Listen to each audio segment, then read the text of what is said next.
Room to live. The super-galactic liner Terrestria was spacing homeward to Earth after an absence of 30 years. Traveling with the speed of light, she had come well within the limits of the solar system. It was a matter of minutes now before she would make her landing on the Great Plateau near Mesa City. Captain Carter of the Terrestria had requested this isolated landing place. For one reason, it offered sufficient area to bring in the Terrestria from an elliptical landing. But the other reason could be explained more fully by Professor Standish. In deference to the headman of the galactic exploratory expedition, Carter turned over the televox to Professor Standish himself. Over the televox, millions of Earthians studied Standish close up and wondered why he had grown old at the young age of 70 years. When in this generation, most men did not consider themselves elderly until they hit the century mark. That was one point that Professor Standish intended to explain. In a full, rich voice, he began, "All Earthians are familiar with the mission of the GEE. How we set out to find a friendly sun with an even more friendly planet, one that would resemble our own. The purpose was to pick a refuge where Earthians could migrate, should their home planet be threatened with destruction. The GEE discovered such a refuge." Millions of listeners on Earth were shifting with excitement while Standish paused dramatically. Then continued his speech from the broadcast room of the Terrestria. "Near the great star Pelex," declared the professor, "we found the planet Arxa. We landed there, tested its atmosphere, and found it livable. It bore a normal content of oxygen, about an equal amount of nitrogen, while the rest was composed of inert gases that proved harmless under test. We removed our space helmets, found that the air was heavy, humid, and somewhat oppressive, making us feel sluggish. It was not until we met the inhabitants of Arxa that we learned the reason. The Arxanese are stunted, bowed, and shrunken. They are kindly folk but wretched, and they excited our complete sympathy." Professor Standish paused. His eyes were dim with pity for the poor Arxanese. "They told us the history of their planet," continued Standish. "How Arxa came too close to perish and was shriveled by the sun. With its loss of size, its gravity decreased. Many valuable gases escaped from Arxa, but fortunately new and heavier vapors were generated to mix with the air and render it sluggish. The Arxanese had air to breathe and they still had room to live, but only because they shriveled too." Again, the professor paused. He looked about and smiled at someone that the Earthian viewers could not see. Then, "We have brought some Arxanese back with us," stated Standish. "But they are bashful little people and do not want to be televised. All they want is room to live. We have promised them that privilege on our great Earth, which theirs once resembled. Just as we could live on Arxa, so the Arxanese live on Earth." Slowly, in tired fashion, the professor mopped his forehead. Even his sighs seemed to carry a drawl. "It took us a dozen years to reach Arxa," he declared, "and during the few years we stayed there, we became acclimated. When we compressed our air tanks for the return trip, we filled them with the atmosphere of Arxa. During that journey we have aged, in fact, shriveled a bit like the Arxanese." The professor showed a smile up on his wrinkled face. "But we hope that the surroundings of Earth will rejuvenate us." There was something peculiar about the professor's withery smile. It seemed to freeze upon his aged face. Earth viewers took it to be another peculiarity that Standish had gained from his sojourn on Arxa. Such was not the case, however. It was the present, not the past, that made Standish appear so worried. Harsh whispers were sounding in the professor's ear in a language he had learned only too well. They were the voices of the Arxanese, purposely subdued so that the microphone would not pick them up.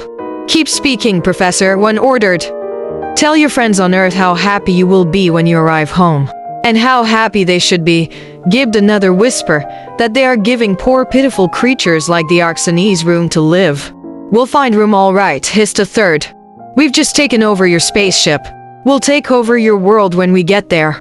Professor Standish suppressed A shudder and beamed across the televox for the benefit of an Earthian audience. "Quaint little folk, the Arxanese," he began. "When we reach Earth, I shall tell you more about them." A pygmy hand clicked off the televox. Standish turned around to face a group of peak-faced dwarfs who stood upon chairs and table to bring themselves up to his size. Familiar faces once, they had become unfamiliar. Professor Standish had always thought them childish. Now they were venomous. "I recognize your plight," said Standish, "but your plan will fail. The Earthians will resist you. Not after our surprise attack is complete," retorted Ulex. "You taught us well, Professor. Too well. We have learned everything we need to know about your Earth. First, we shall capture your isolated spaceport. Then, by sending false orders." "Not through me," interrupted Standish. "I'll have no part of this." "Captain Carter may," returned Ulex, "but if not, there are members of the crew who will comply. Through the false orders, we can gain other spaceports, work our way to government departments, capture high officials and demand our terms." Shouts of approval came from the listening Arxanese. They were tugging Standish's hands behind him, intending to tie up the professor, but Ulex waved them away. "The professor is harmless," the leader decided. "All old folks are harmless but stubborn. If we treat him kindly, he may prove helpful." Standish glared defiance in reply to Ulex, but at the same time offered no resistance.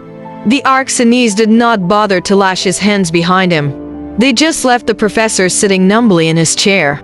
It was amazing the way the little people handled the galactic space liner. There was nothing small about their brains. They'd learned every trick in astrogation during the voyage. As they circled Earth to make an elliptical landing, Professor Standish realized how the hours, the days, indeed the years that he had spent in educating these interstellar misfits were to be used against him. They had learned enough, more than enough, to plan a scheme of conquest as they claimed. Even now, spaceships constructed secretly on Arxa could be taking off, bringing new hordes from the shriveled planet. To find room to live, Ulex must have guessed Standish's thoughts. As the leader hopped down from his chair and turned away, he snarled to the professor gleefully, "We'll ship your Earthian friends to Arxa. They can learn what it means to live without room. Let them breathe the dull, stale air of the planet we have learned to hate. Of course we shall keep some of them, the lucky ones, as slaves. Any that revolt will be sent to Arxa. To Arxa, to Arxa." The words were echoed by Ulex's followers, who seemed to enjoy a ghoulish revel in the cry. Then, with a long slithery sweep, the Terrestria slid to a halt on the Arizona plateau. Professor Standish came slowly to his feet, looked past the horde of 2-foot Arxanese, and saw Captain Carter seated bound and gagged, along with members of his crew. Alone on that great ship, Professor was the only Earthian who remained free, simply because the Arxanese thought him a stupid, helpless old man. A surge of rebellion swept over Standish. As the airlock was opened by the dwarfish Arxanese, the professor sprang for it, past the astonished pygmies, and reached the ground. The mere impact of terra firma gave him a new life. He sprang with great glad leaps for the space hangar. Each breath that he drew made him feel younger, younger than he had ever been. One look across his shoulder and Standish saw the Arxanese pouring after him, raising their deadly volt guns. Odd how those weapons, soundless when used on Arxa, were popping here on the planet Earth. Standish couldn't explain it, any more than he could understand why the voltage wasn't reaching him.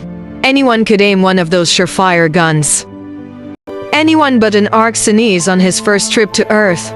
Professor Standish gained the answer as he reached the hangar and turned around. Instead of dwarfs, giant creatures were trailing him, huge figures that dropped their guns in surprise. As they grew to 20-foot proportions, then burst with the popping sounds that had puzzled Standish. Ulex and a few others started back to the spaceship too late. Their breath of Earth's atmosphere undid the work of centuries through many generations. With a final pop, the leader of the Arxanese exploded with the last of his treacherous crowd. With room to live, they had found air to breathe. That was what killed them, the fresh air.